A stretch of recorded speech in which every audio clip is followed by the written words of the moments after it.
Muito boa noite para você que nos acompanha, uma feliz semana para você. Como é bom saber que Deus nos concede várias oportunidades de louvar e exaltar o nome dEle. E hoje nós temos mais essa oportunidade através desse culto. Antes da gente começar, eu quero convidar você, assim como você está, para curvar a sua fronte e vamos orar ao nosso Deus. Querido Pai que estás nos céus, obrigado, Senhor, pelo dom da vida, obrigado pela saúde. Muito obrigado pela oportunidade que o Senhor nos concede de poder louvar e exaltar o teu santo nome. Nós queremos pedir uma bênção especial sobre esse culto que está por vir, que o Senhor possa abençoar tudo que for falado e cantado também, porque é tudo para o Senhor. Que o Senhor abençoe também cada pessoa que está assistindo agora do seu lar, cada família que aqui está representada. Todas essas bênçãos eu te peço e te agradeço em nome de Jesus. Amém. Vamos cantar? Vamos cantar. Vamos Culto louvar? jovem tem Vamos música lá. animada, música bonita. Nós vamos cantar o hino Meu Pastor. Essa é animada, hein? Essa é animada. Você pode acompanhar aí da tua casa, baixa aí a letra no teu celular ou no teu computador e cante com a gente. Solte sua voz. Bem animado.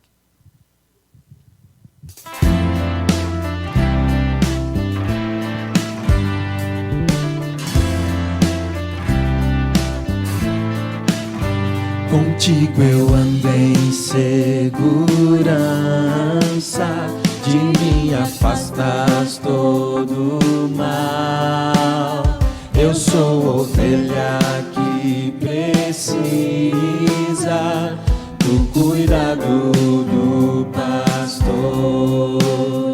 E se eu andar pelo vale da sombra da morte, pelo vale da sombra da morte, eu mal algum temerei, pois sei que onde quer que eu for, tua bondade me seguirá. Onde for, tua bondade me seguirá, de bênçãos me cercará. Meu pastor me leva a lugares altos de água limpa pra beber, e em pastos verdes vou descansar e a jornada continuar com Ele.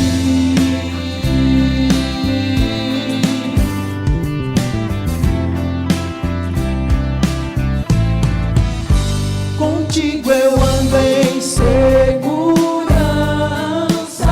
de mim afastas todo mal. Eu sou ovelha que precisa do cuidado do pastor. E se eu andar pelo vale da sombra da morte, pelo vale da sombra da morte, eu mal algum temerei, pois sei que onde quer que eu for, tua bondade me seguirá. Onde for, tua bondade me seguirá, de bênçãos me cercará.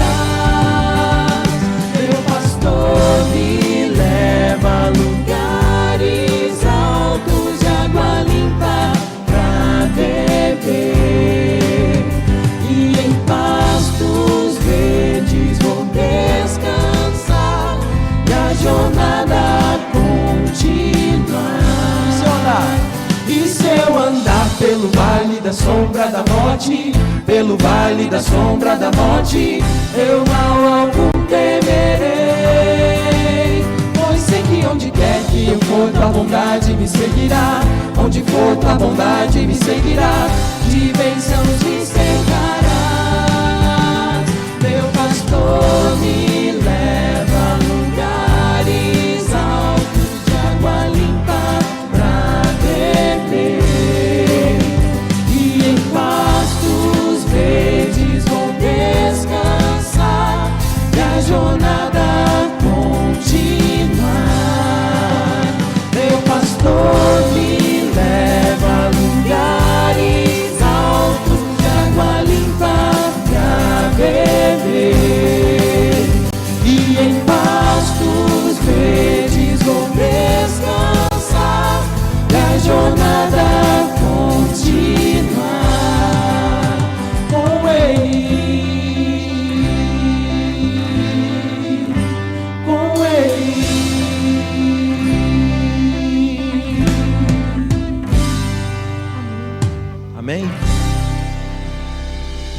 Como é bom a gente começar animado, né?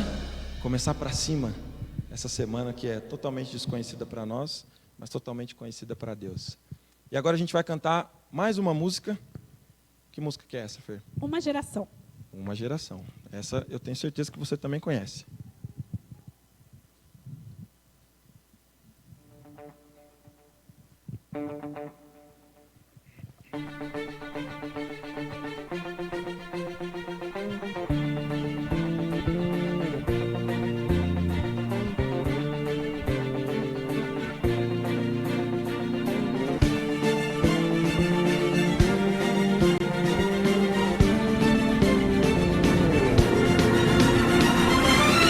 Vi um anjo voando pelo céu, levando o evangelho em suas mãos. Toda tribo, língua e nação irá ouvir. Povo escolhido,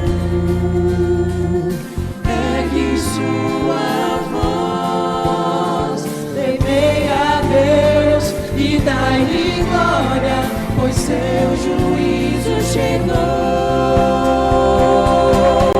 Somos uma geração que se levanta, uma geração que é fiel, uma geração pra espalhar a adoração ao único Deus e Senhor.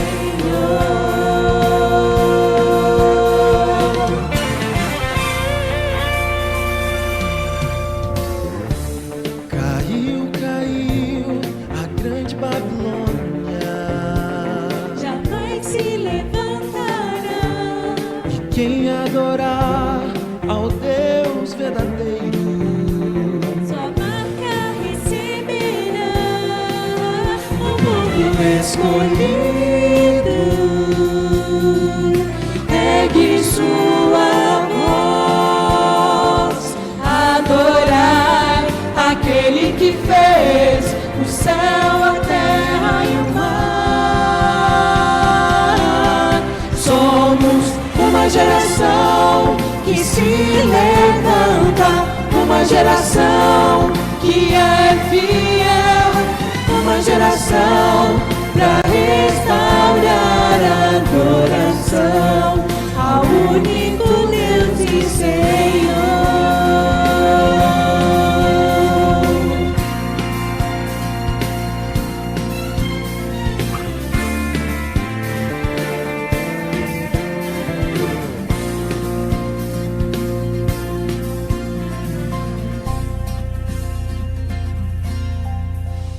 Os que guardam os mandamentos e têm a fé em Jesus. Uma geração. Os que guardam os mandamentos e têm a fé em Jesus. Os que guardam os mandamentos e têm a fé em Jesus. Os que guardam os mandamentos e têm a fé em Jesus. Uma geração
santa nação,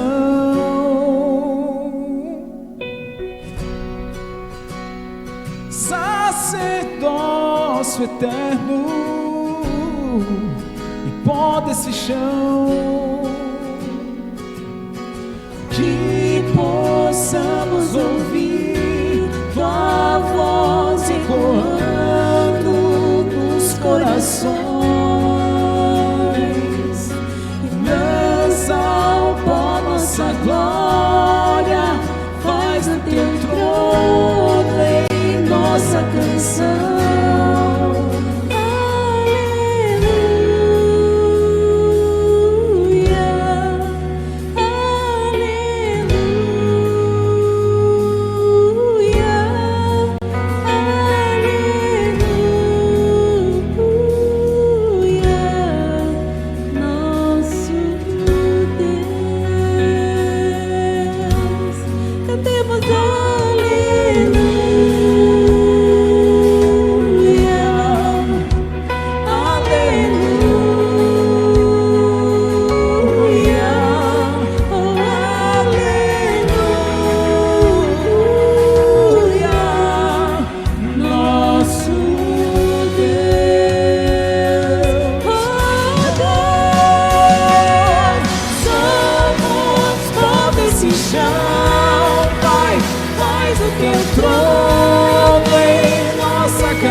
Muito bem, uma boa noite para você que nos acompanha pela internet. É muito bom nós estarmos juntos para falar sobre Deus nessa noite tão especial em que nós estamos fazendo um culto do Departamento Jovem. Eu me sinto privilegiado por estar aqui, agradeço o convite da igreja e tenho certeza que essa noite será muito especial para todos nós, porque nessa noite nós vamos falar um pouco sobre o céu.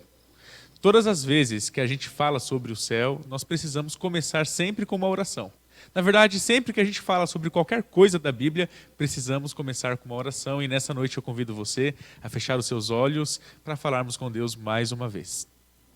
Pai de amor, muito obrigado pela tua liderança, muito obrigado pelo seu amor, muito obrigado porque o Senhor deixou a tua palavra para nós nos edificarmos, aprendermos sobre o Senhor e nessa noite nós pedimos que o Senhor nos abençoe com a tua iluminação para que a gente entenda os teus propósitos e a tua mensagem para cada um de nós. Permaneça conosco, fale ao nosso coração, é o que nós oramos e o fazemos em nome de Jesus. Amém.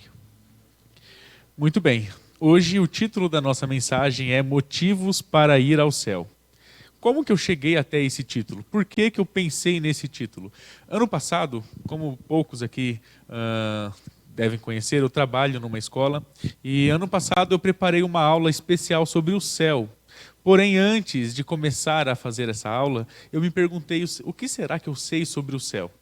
Porque eu deveria falar sobre o céu para os alunos. Então essa pergunta me motivou a pesquisar sobre o céu dentro das Escrituras Sagradas. Sabe, eu confesso que mesmo sendo pastor, eu tive dificuldade para tentar trazer para os alunos não adventistas e até mesmo para os adventistas algo que os encantasse sobre o céu. Porque a verdade é que muitas vezes eles têm perguntas e a gente não tem uma resposta para eles. E muitas vezes todos têm uma ideia linear sobre o céu. Apenas um lugar de paz, um lugar de alegria, um lugar de descanso, nuvens, arco-íris, a presença de Deus, uma luz muito forte. Mas o que mais nós sabemos sobre o céu? Qual é a revelação bíblica sobre o céu? A gente precisa dessas respostas, porque se nós não tivermos essa resposta, se você que me assiste não tem essas respostas, não sabe o que você vai encontrar no céu, a sua fé corre perigo, porque o céu deve ser a nossa maior motivação. Sabe, na nossa vida cristã, que nós vivemos aqui na Terra, nós temos muitos desafios. A nossa vida é cheia de desafios. Todos os dias nós somos desafiados pelas situações cotidianas. Mas o que deve nos motivar não deve ser nenhuma outra situação a não ser buscar o céu. Eu, como cristão, devo buscar todos os dias alcançar o reino de Deus, porque assim a minha fé faz sentido. Se eu deixar de pensar no céu, se o céu não me motivar mais, qual é o sentido da minha fé? Se eu não quero mais ir para o céu, ou se eu penso que o céu é um lugar que não me chama tanto a atenção, por que ler a Bíblia? Por que vir à igreja?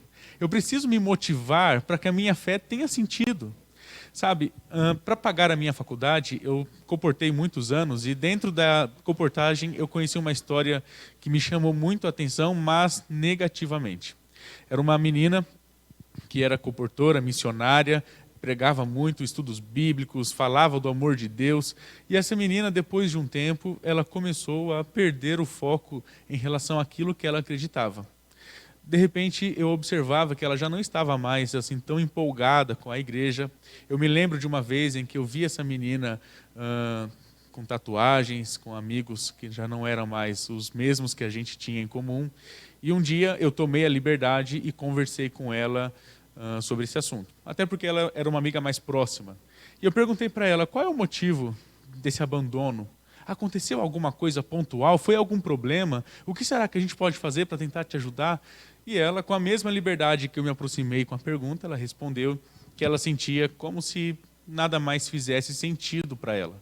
Ela disse que ela sabia que ela estava errada, inclusive. Ela me falou que ela gostava muito da igreja e das coisas que ela aprendeu na igreja, mas ela chegou ao ponto de me dizer que sentiu como se o cordão umbilical dela com Deus tivesse sido cortado e para ela as coisas já não mais faziam sentido.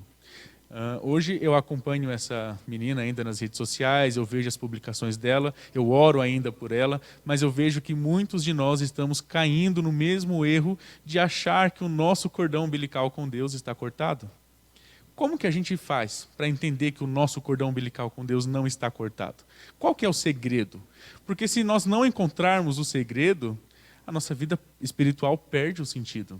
E na nossa fase atual, da juventude, onde nós somos bombardeados com novas experiências, novos propósitos, novas motivações, se o céu não for uma motivação, perde-se o sentido a nossa fé cristã.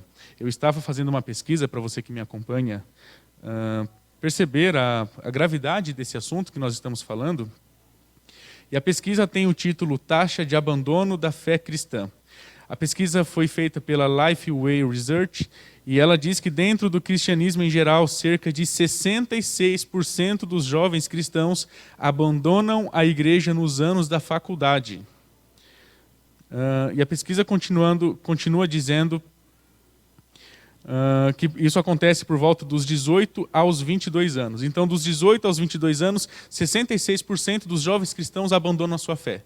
Por quê? Porque assim como você pode imaginar, a faculdade é um lugar onde a gente começa a formar a nossa opinião. Muita coisa nós já viemos com a opinião formada, muita coisa ainda nós vamos aprender. E se a gente não tem as nossas convicções, nós teremos, infelizmente, que absorver outras convicções. A nossa igreja adventista fez uma pesquisa sobre o abandono da fé cristã dentro da nossa igreja. E ela conclui que de cada 100 pessoas recém-batizadas, 43 deixam a igreja.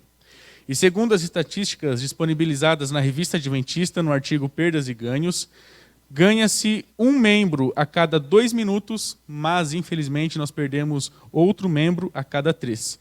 Ou seja, em 1 hora nós teríamos 30 membros novos, porém perderíamos 20 membros. E desses 20 membros, 13 seriam jovens.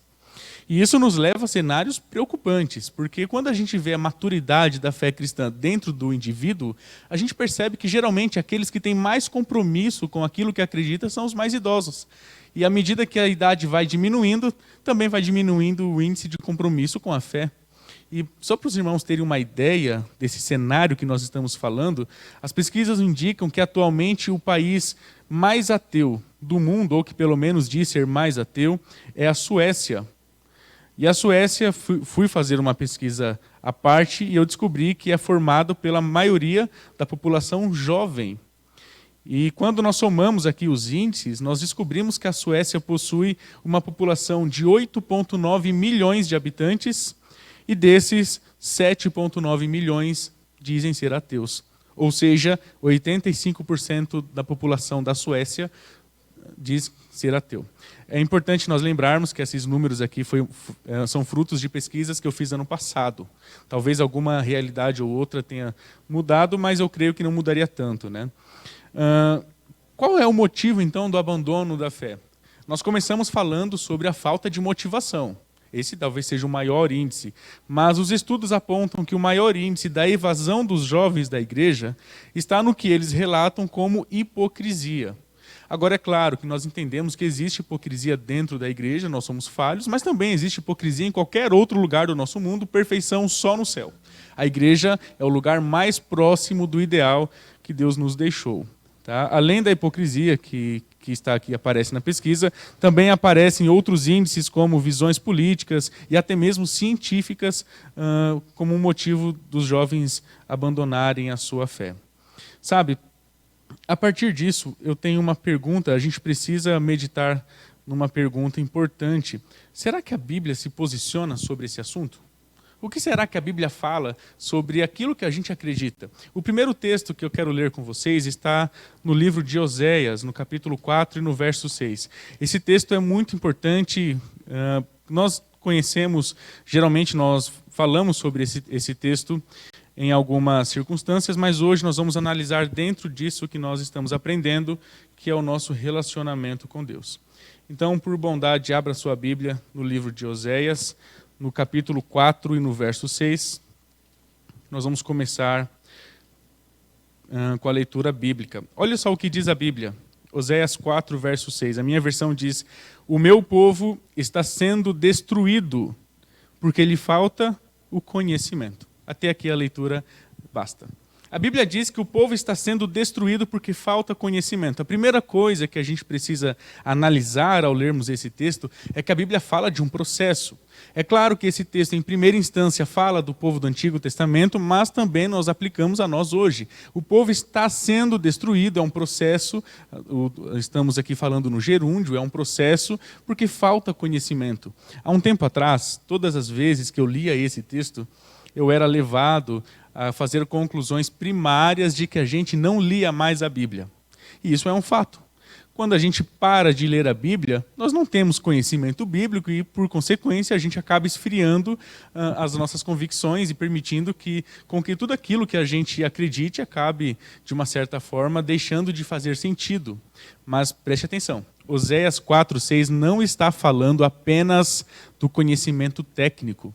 O povo de Deus não é destruído somente porque deixou de ler a Bíblia. O povo de Deus é destruído principalmente porque deixou de se relacionar com Ele.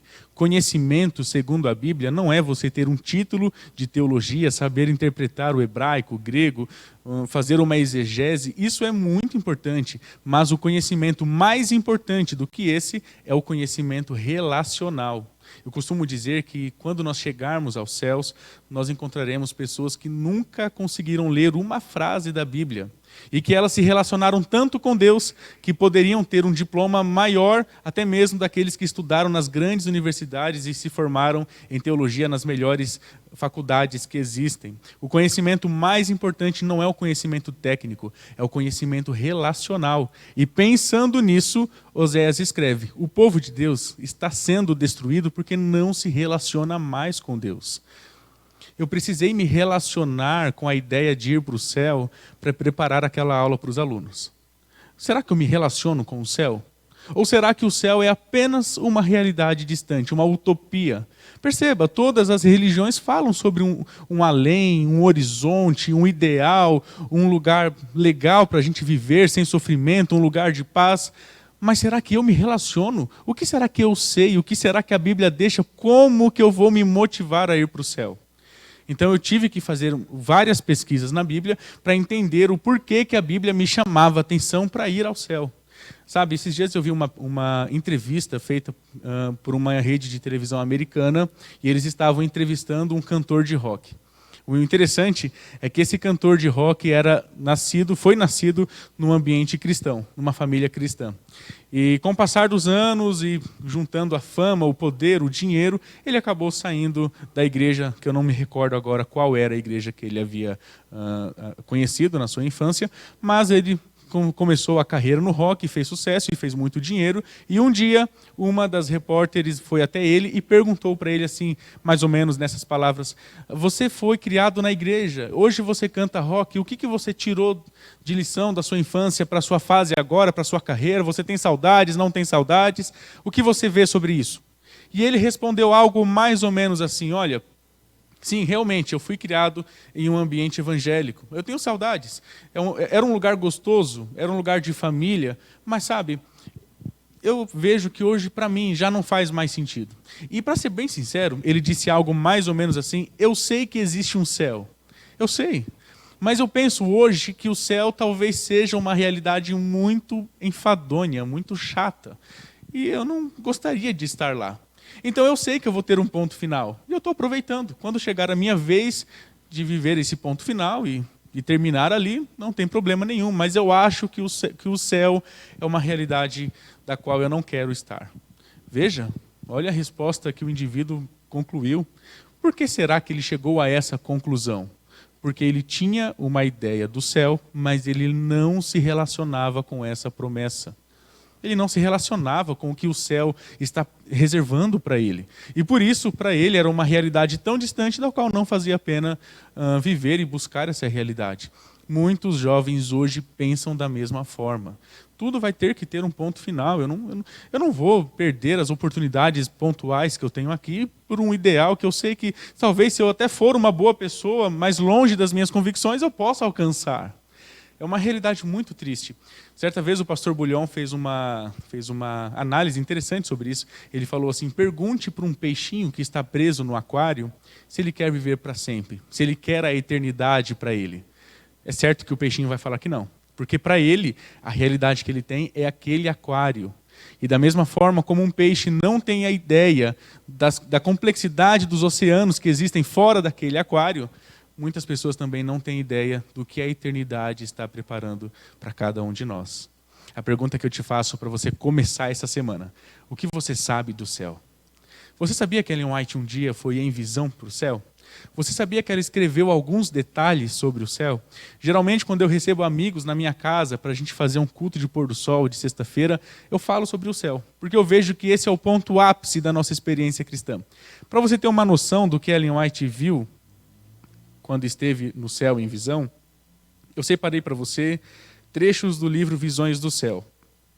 Página 135, a partir do 3º parágrafo. Com Jesus à nossa frente, descemos todos da cidade para a terra, sobre uma grande e íngreme montanha, que, incapaz de suportar a Jesus sobre si, partiu-se em duas, formando uma grande planície. Olhamos então para cima e vimos a grande cidade, com 12 fundamentos, 12 portas, 3 de cada lado, e um anjo em cada porta. E todos nós exclamamos: a cidade vem, descendo do céu. E ela veio e se pôs no lugar em que nos achávamos. No 2º parágrafo, pusemos então a observar as coisas gloriosas fora da cidade, e nós vimos ali casas belíssimas que tinham a aparência de prata, apoiadas por 4 colunas, marchetadas de pérolas preciosas, muito agradáveis à vista. Destinavam-se à habitação dos santos, e em cada uma havia uma prateleira de ouro. Eu vi muitos dos santos entrarem nas suas casas, tirarem as suas coroas resplandecentes e pô-la na prateleira, então saindo para o campo ao lado das casas para lidar com a terra. Não como temos que fazer aqui, não, absolutamente, mas uma gloriosa luz lhes resplandecia em redor da cabeça e estavam continuamente louvando a Deus. Eu vou parar aqui, porque eu gostaria que você ficasse com um ponto de interrogação na sua mente, que você pesquise. Essa é a ideia. Ela fala muito, tem mais texto por aqui. Ela viu crianças, ela viu bosques, ela viu florestas, mas você vai ler isso daí, Visões do Céu, a partir da página 135, anote, pegue um livro, se você não tem... Na internet você consegue de uma forma gratuita, é só você pesquisar. E eu vou deixar essa tarefa de casa para você. Um bom professor não consegue deixar de passar tarefa de casa. Então, nesse caso, leia o que Ellen White viu sobre a eternidade.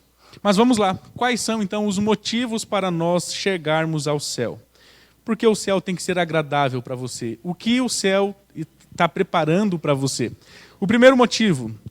Antes da gente começar, eu preciso ressaltar aqui que existem vários outros motivos. Mas eu coloquei apenas 6 motivos que eu julgo ser aqui os mais importantes, os mais diretos da Bíblia. Mas a Bíblia também tem outros e você também pode pesquisá-los quando quiser. O primeiro motivo está no livro de Apocalipse.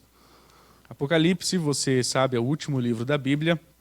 Nós vamos ler o primeiro motivo em Apocalipse, no capítulo 2, no verso 7.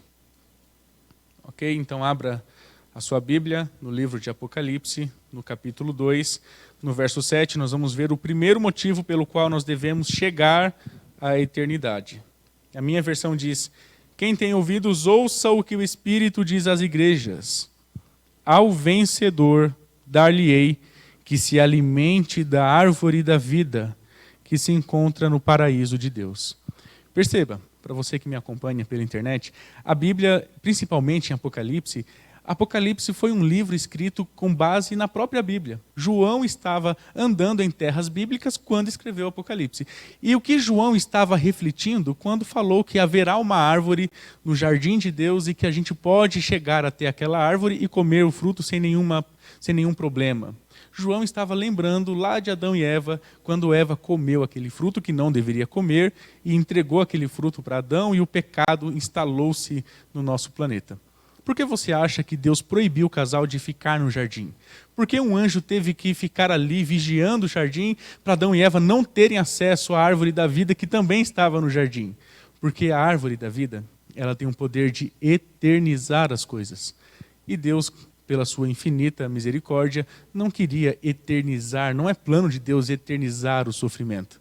Deus então tira com a sua misericórdia, com a sua bondade e também com o seu sofrimento em relação ao pecado, ele tira Adão e Eva do jardim do Éden. Mas João, falando da eternidade, ele diz que a gente pode comer agora o fruto da árvore da vida, porque isso daqui vai nos proporcionar a vida eterna. Não vamos mais morrer. Esse deve ser o primeiro motivo pelo qual você precisa ter vontade de chegar ao céu.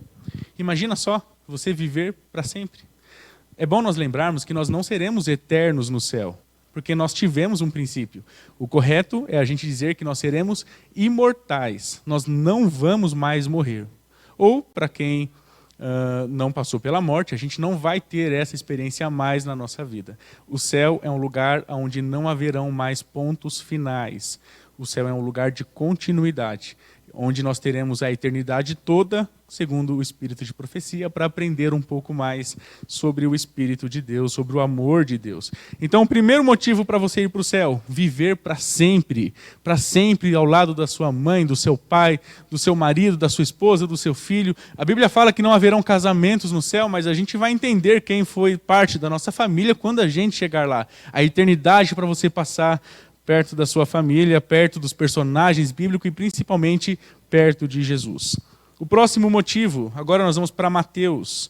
Abra a sua Bíblia no livro de Mateus, o primeiro livro do Novo Testamento. Mateus capítulo 11, é um texto muito conhecido, verso 28 até o verso 30. A minha versão diz: Vinde a mim todos os que estáis cansados e sobrecarregados, e eu vos aliviarei.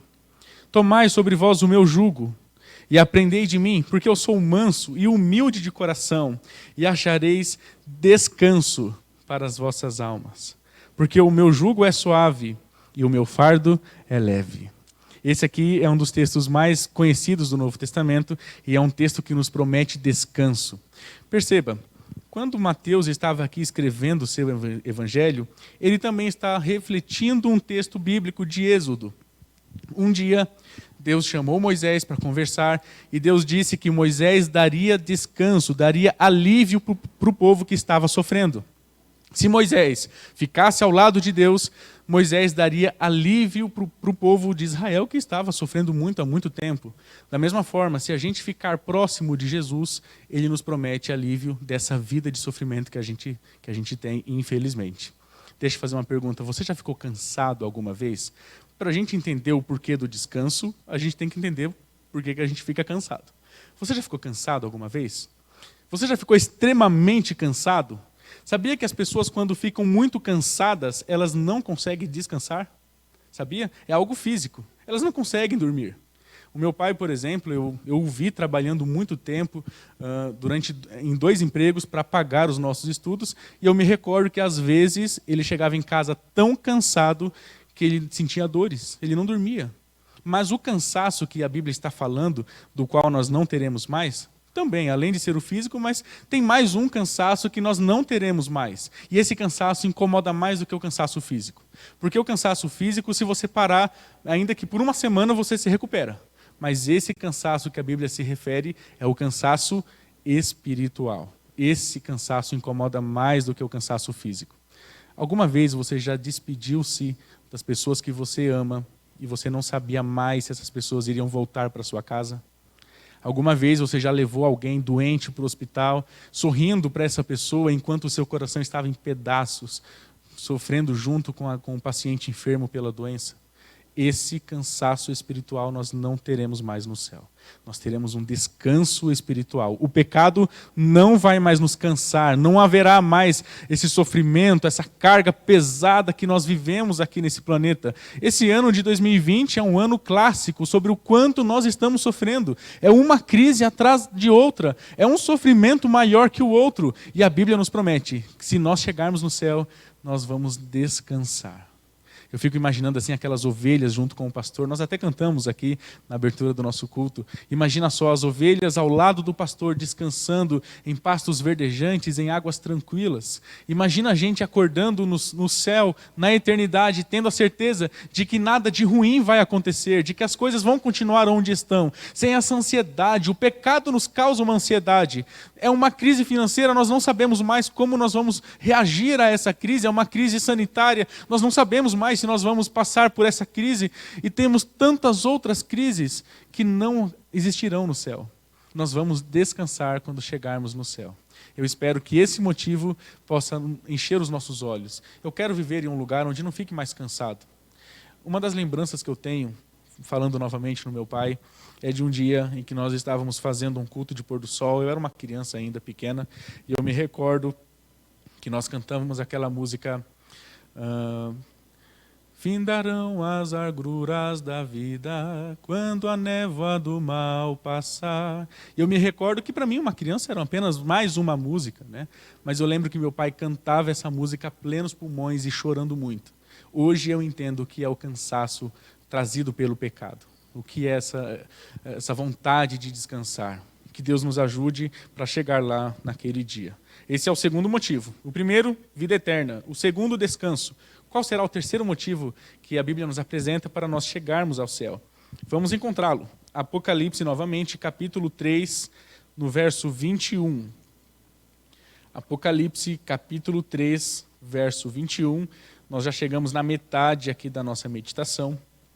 Apocalipse, capítulo 3, verso 21. Repare só no que a Bíblia diz. Ao vencedor, dar-lhe-ei sentar-se comigo no meu trono, assim como também eu venci e me sentei com meu Pai no seu trono. Por que será que a Bíblia diz que quando nós chegarmos no céu, nós acabamos de ler que nós vamos nos assentar no trono de Deus? Por que será? Será que é apenas um turismo? Eu quero ver aqui o trono de Deus, eu quero sentar no trono de Deus. Talvez o trono de Deus seja mais confortável do que outras poltronas do céu. Talvez eu quero ver como é. Não é turismo. A Bíblia está usando essa linguagem para dizer que quando nós nos assentarmos no trono de Deus, nós vamos julgar, nós vamos entender a justiça de Deus.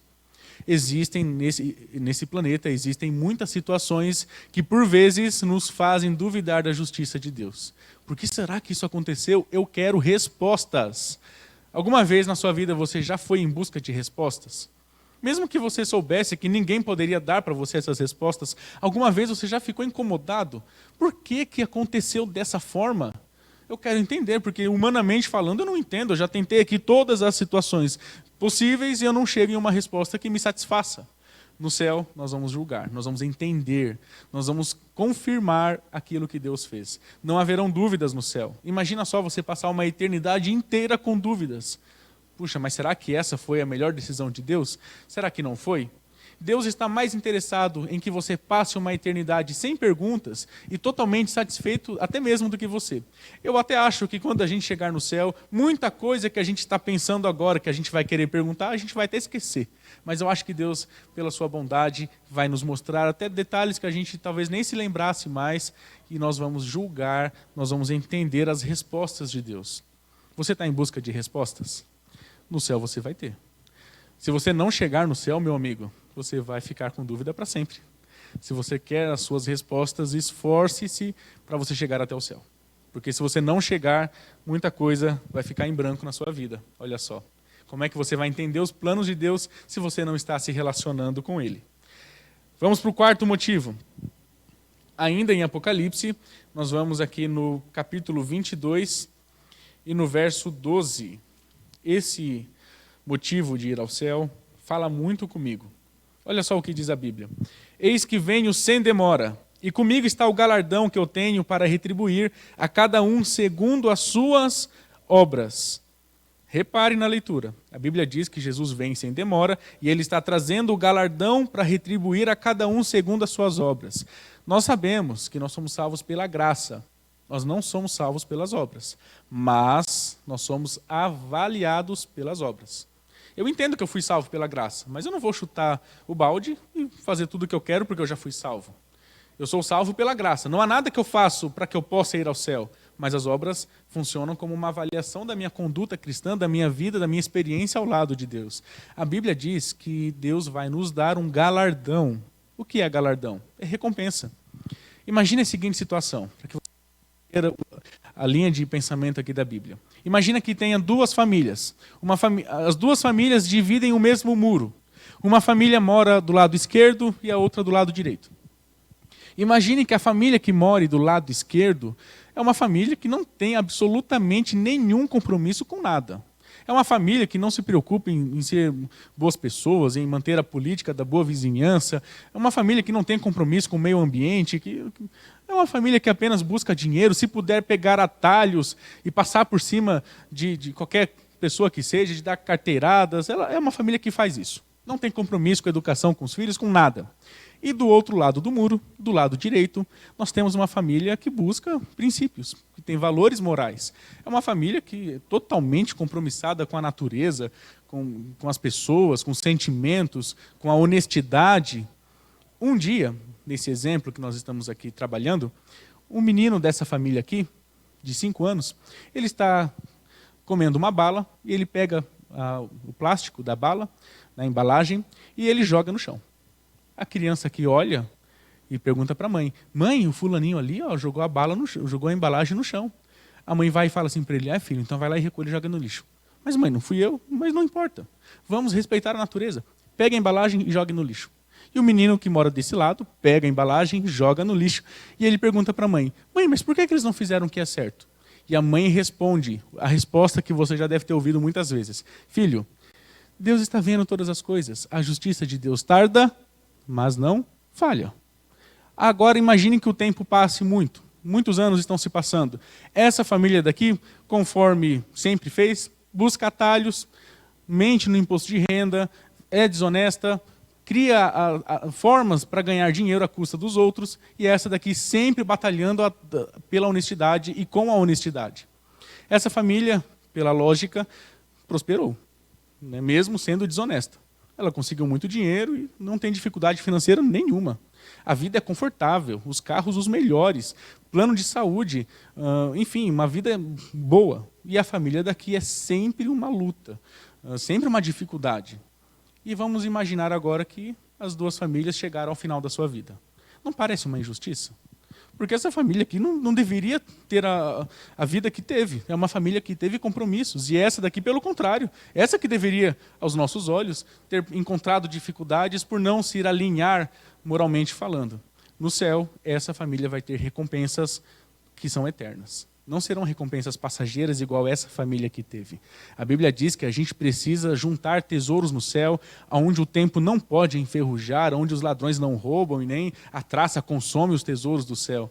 Porque lá no céu as nossas recompensas estão guardadas. E meu amigo e minha amiga, talvez você nunca veja as suas recompensas aqui na terra. Para ser bem sincero, eu prefiro nunca ver as minhas recompensas aqui na terra. Porque as recompensas da terra têm um gostinho rápido. Elas são passageiras. As recompensas do céu durarão para sempre. Busque as recompensas do céu. A nossa próxima, penúltima razão para chegarmos ao céu está no meio da Bíblia, no livro de Isaías. Isaías capítulo 66. Abra sua Bíblia. Agora em Isaías capítulo 66, nós vamos ler o verso 23. Olha só o que diz a Bíblia. E será que de uma festa da lua nova a outra, e de um sábado a outro, virá toda a carne a adorar perante mim, diz o Senhor. A Bíblia faz uma promessa, meu amigo e minha amiga, que no céu nós vamos adorar a Deus. É um lugar de adoração. E com isso, eu já preciso deixar claro que se aqui na terra você não tem o costume de adorar a Deus, por que adorá-lo no céu? Se você já não adora aqui. Sabe, eu entendo que o céu vai ser uma realidade muito maior do que a nossa aqui. Mas eu entendo também que é possível, assim como diz aquela música do Arautos do Rei, fazer o céu aqui. Quando a gente ora, quando a gente lê a Bíblia, quando a gente se relaciona com Deus. Não deixe o céu só para depois. Não pense no céu só para quando Jesus voltar. Faça o céu aqui. Adore a Deus aqui. Alguma vez na sua casa, você já fez um culto de pôr do sol e você ficou tão extasiado com a atmosfera que ficou ali na sua casa que você teve uma noção básica do que vai ser no céu? Eu sinto isso quando eu faço um culto com amigos, quando a gente está aqui na igreja, quando nós estamos adorando a Deus. Até mesmo quando eu estou dirigindo e o rádio está conectado ali na Novo Tempo, a gente ouve aqueles louvores, aquelas pregações. Não deixe o céu para depois, faça o céu agora. Vá dormir com a certeza de que os anjos de Deus estão ao redor da sua casa, de que você é um sacerdote do lar, que você é uma sacerdotisa do lar. Tenha certeza que você está alinhado com a atmosfera do céu. Ninguém vai chegar no céu, meu amigo e minha amiga, olhar para os anjos e pensar, puxa, mas é isso aqui? É para a gente ficar louvando? Eu não sabia que a gente ia louvar. Não leve sustos. O céu, inclusive, não vai ser lugar para sustos. Ninguém vai ter uma surpresa dessa, porque a Bíblia diz que no céu nós vamos adorá-lo. Então vamos adorá-lo agora. Continue fazendo o que você já está fazendo através da leitura da Bíblia e nos acompanhando aqui também pela internet. E o último motivo que deve nos motivar para ir ao céu, está também no meio da Bíblia, mas eu vou ler o verso daqui a pouco, porque eu quero contar uma história para você que está na Bíblia. Aí você vai entender qual é o último motivo aqui do meu sermão que nos deve levar até o céu. Veja, um dia um personagem bíblico sentiu uma curiosidade que praticamente todas as pessoas que têm uma experiência cristã sentem. Como é Deus? Você já fez essa pergunta? Como será que é Deus? É uma curiosidade, eu entendo, infantil às vezes. Mas é uma curiosidade. Não deixe de ser sincera. Como será que é Deus? Um personagem da Bíblia teve essa pergunta. Ele sentiu essa necessidade de entender um pouco de Deus. E eu estou falando de Moisés. Moisés viu muita coisa com Deus. Moisés viu Deus abrindo o mar. Moisés viu Deus enviando as pragas, libertando o povo, maná, a lei, enfim. Moisés viu muita coisa com Deus. E ao final da sua vida, é lógico que Moisés poderia se perguntar, mas como que é Deus? ele fez essa pergunta, e além dessa pergunta que ele se fez, ele também perguntou para o próprio Deus. A Bíblia diz que Moisés olhou para Deus um dia e falou assim: Senhor, eu quero te ver. Deus olhou para Moisés, e eu imagino a forma como Deus lidou com a situação, né? Deus olhou para Moisés e falou assim: Moisés, você não pode me ver, porque você é um pecador. E se você me ver, você morre. É simples. Não tem como você me ver. Mas essa resposta não convenceu Moisés. Inclusive, para ser bem sincero, eu até tenho dificuldade para entender a Bíblia quando diz que Moisés era muito manso. Porque Moisés insistiu, né? Talvez se eu estivesse lá, eu falaria: tudo bem, desculpa. Mas Moisés não. Moisés falou assim: Senhor, mas o Senhor é Deus. Puxa, se o Senhor não tiver uma solução, quem mais vai ter? Eu quero te ver, essa resposta não me basta. Por favor, não se ofenda, mas por favor, me permita vê-lo. A Bíblia diz que naquele momento ali era um momento muito solene. Eu imagino o coração de Deus como um coração de um pai. Deus estava naquele momento mais interessado em se mostrar para Moisés do que Moisés curioso para saber como era Deus. É uma lógica, né? E a Bíblia diz então que Deus, com a sua bondade, falou assim: Moisés, então faça o seguinte, esconda-se atrás daquela fenda, daquela pedra, e eu vou passar aqui na frente. Eu imagino o coração de Moisés a 1000 por hora. Meu Deus, agora eu vou ver a Deus. Imagina como que você estaria se você estivesse lá, como estaria o seu coração. A Bíblia fala que Moisés então se escondeu atrás daquela pedra, e você pode ler depois, a Bíblia diz que Deus com a sua mão cobriu, fez como se fosse uma barreira, colocou a mão sobre Moisés e Deus passou por Moisés. A Bíblia diz que Deus passou ali e Moisés viu a bondade de Deus. Aí você fala: mas pastor, Moisés não queria ver a Deus? Por que Moisés viu a bondade de Deus? Ora, eu posso ver a bondade de Deus quando Deus me abençoa com alguma coisa que eu quero ter, que eu queria ter. Irmãos, a Bíblia diz que Moisés viu a bondade de Deus porque Deus não é um ser humano. O que você vê aqui quando você, ainda mais agora à distância, né? Você está olhando para o seu computador, para o seu celular, e você está vendo alguém falando na sua tela. Só isso. Você não consegue entender os meus sentimentos, você não consegue me ver, você está me olhando, é diferente. Você está vendo um homem de paletó e gravata, é isso. Quando Deus passou por Moisés, Moisés viu a bondade, Moisés viu os sentimentos de Deus, Moisés viu as intenções de Deus. Sabe, mais ou menos, é um exemplo bem bobo, mas sabe quando alguém passa por você na rua e você sente um perfume da pessoa, um perfume agradável, e talvez você até se lembre da sua avó, da sua mãe, enfim, sabe, você sente algo parecido assim com uma essência. Moisés viu a essência, Moisés sentiu a essência de Deus, Moisés teve contato com Deus, e eu gostaria de ter conversado com Moisés depois daquele momento. O que Moisés descreveria? Eu vi Deus. Tá, e como que era a cor dos cabelos de Deus? Não vi isso. Eu vi a essência de Deus. Eu entendi um pouquinho dele. Eu vi as intenções. Eu senti Deus aqui comigo. Foi mais ou menos isso. Foi mais ou menos essa experiência que Moisés teve. Sabe, eu vou contar para você mais uma historinha. Aí depois eu vou ler o último texto. A Bíblia diz que teve um personagem que sofreu muito. Eu estou falando agora de Jó. Jó sofreu horrores. E pior de ter sofrido é que Jó sabia que alguma coisa tinha a ver com Deus, porque foi tudo sobrenatural. Os sofrimentos de Jó não foram um processo, foram rápidos. E Jó sabia que ali tinha um dedo sobrenatural de Deus. Jó não era totalmente... ele não estava cego na situação, Jó entendia que ele era um homem fiel, Jó entendeu que alguma coisa com Deus ali existia. Todo mundo falou que Jó tinha um pecado. Jó disse que não, eu nego. Eu não cometi pecado algum que me faça passar por isso. A própria esposa de Jó, você conhece a história, pediu para Jó deixar essa conversa de Deus para lá. Jó também permaneceu fiel, até mesmo contra os conselhos daquela que o acompanhou por toda a sua vida.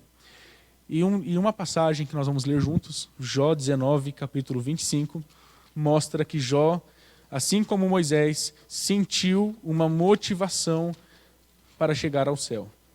E nós precisamos dessa motivação. Jó 19, no verso 25, a Bíblia diz: porque eu sei que o meu Redentor vive e que por fim se levantará sobre a terra. Eu sei. Eu não acho. Não me disseram. Eu sei. Verso 26. Depois, revestido esse meu corpo da minha pele, em minha carne, eu verei a Deus. Eu vê-lo-ei por mim mesmo. Os meus olhos o verão, e não outros. De saudade me desfalece o coração dentro de mim. Nós vamos chegar no céu para contemplar a glória de Deus. Você já sentiu saudade de alguém que você nunca viu? Eu acho que não, é difícil. Como que você vai ter saudade de Deus? Por que ter saudade de alguém que não foi presente visivelmente, fisicamente na sua vida, na sua infância, na sua história? Essa saudade é motivada por um senso de relacionamento espiritual que nós não podemos perder. Eu tenho saudade de Deus. Eu não leio a Bíblia hoje, eu me sinto mal. Parece que eu faltei com alguma coisa, me incomoda, eu preciso estar junto. Eu quero estar junto, eu quero ouvi-lo. Por mais que eu não ouça da mesma forma como eu ouço alguém falando, de uma forma audível, mas eu o sinto. É uma experiência. As experiências são muito maiores do que provas científicas. Você nunca vai conseguir provar que Deus existe. Sinto muito. Alguém pode perguntar, mas me fala, me prova, eu quero provas. Não tem provas. Tem experiências. Tem momentos. E se você não sentir esses momentos, se você não viver essas experiências, a sua fé não faz sentido. Eu estou aqui não para te dar um puxão de orelha, mas eu estou aqui para te fazer um desafio. Experimenta. Viva. Viva alguns momentos, busque. A Bíblia diz que Deus está muito mais interessado em se mostrar para você do que você pensa. A Bíblia diz assim, olha, bata a porta que eu estou aqui, eu estou segurando a maçaneta, amigo. Se você bater a porta, eu vou escancarar a porta para você, mas eu quero que você me veja. Eu quero que você sinta. Viva com Deus. Não permita que o céu seja apenas uma utopia, mas viva as promessas que Deus tem feito para você, de você um dia contemplar a natureza de Deus. Imagina só você ver a Deus. E eu estou dizendo agora não apenas sentimentalmente falando, mas você vai ver a Deus face a face. Na eternidade, você não vai mais precisar recorrer ao fechar dos seus olhos para você se conectar com Deus. Na eternidade, você vai estar face a face na presença de Deus Todo-Poderoso. Eu quero orar agora por você. Eu não sei como está a sua vida nessa quarentena. Eu não sei se os problemas tiraram um pouco o foco da sua vida espiritual, mas nesse momento eu quero orar por você, para que o céu não se torne mais uma promessa qualquer, mas se torne um relacionamento e uma realidade na sua vida. Você quer ir para o céu? Levanta a mão aí na sua casa, de onde você estiver. Você quer ir para o céu? Abra o seu coração nesse momento e vamos orar. Vamos orar para que essa promessa seja uma realidade na sua vida. Senhor nosso Deus, acabamos de falar sobre o céu. O céu é um lugar de descanso, o céu é um lugar de justiça, de recompensas. E acima de tudo, o céu é um lugar de contemplação. Talvez alguém esteja assistindo a nossa programação e talvez em algum momento da sua caminhada cristã tenha se desviado um pouco para a esquerda ou para a direita em relação aos problemas que a vida apresenta. Se há alguém nos assistindo nesse momento com o coração apertado pelos problemas, querendo voltar para o lugar onde nunca deveria ter saído, que o teu Espírito alcance essa pessoa aonde quer que ela esteja. Que não haja impedimentos, que os pecados nesse momento sejam perdoados pelo teu nome e que nós possamos ter a certeza de que o céu não é apenas mais uma promessa, mas é uma realidade que nós podemos viver aqui e agora, a partir do momento que nós entregamos a nossa vida em tuas mãos. Alcance essa pessoa que está sofrendo e que está nos assistindo nesse momento. Dê a certeza que essa pessoa desfruta da tua salvação e que agora nenhum pecado há que tire a salvação dessa pessoa. Não há mais nenhuma condenação para aqueles que estão em Cristo Jesus. Nós queremos estar ao teu lado, Senhor. Nós queremos ser salvos. Nessa semana que se inicia, nós pedimos que o Senhor nos salve e salve também a nossa família. Permaneça conosco. Nós oramos e mais uma vez entregamos a nossa vida em tuas mãos e nós o fazemos em nome de Jesus. Amém. Que Deus abençoe você. Nós continuaremos no próximo culto. Você é o nosso convidado especial. Então continue com a gente e que Deus te abençoe.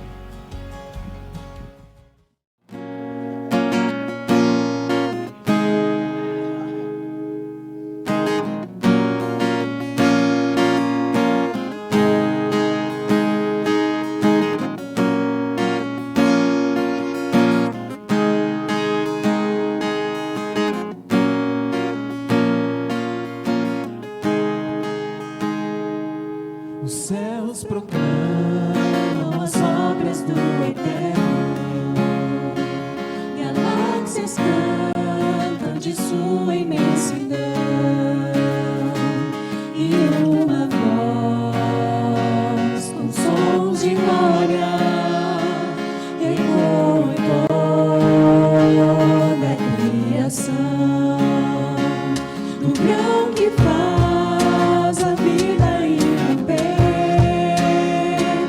o esplendor invisível faz nascer, e uma voz com som de glória ecoa em nosso coração.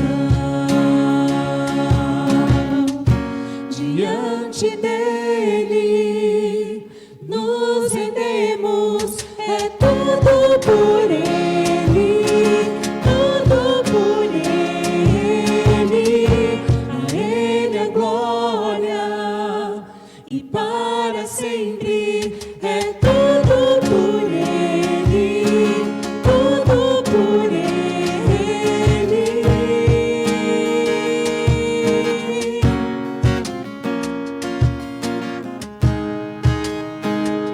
Em oração e na palavra seguiremos, em um só corpo rendido à missão, e nossa voz com sons de glória irá romper a escuridão. Diante dele nos rendemos, é tudo por ele, tudo por ele, a ele a glória e para sempre, é tudo por ele, tudo por ele.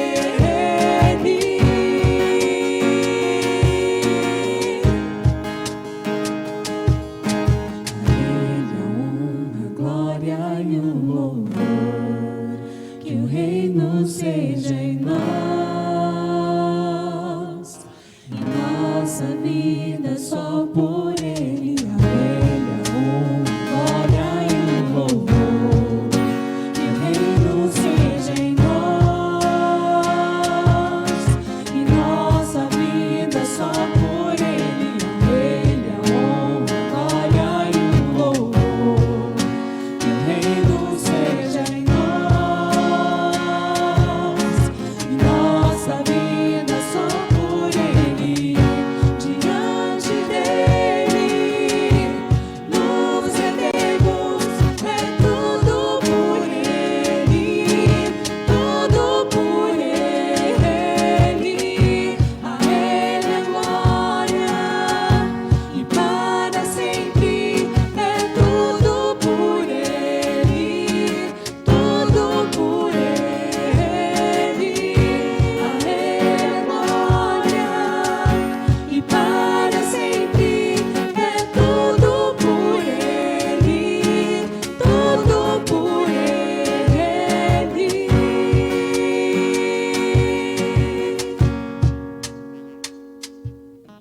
A ele a honra, a glória e o louvor, que o reino seja em nós, em nossa vida só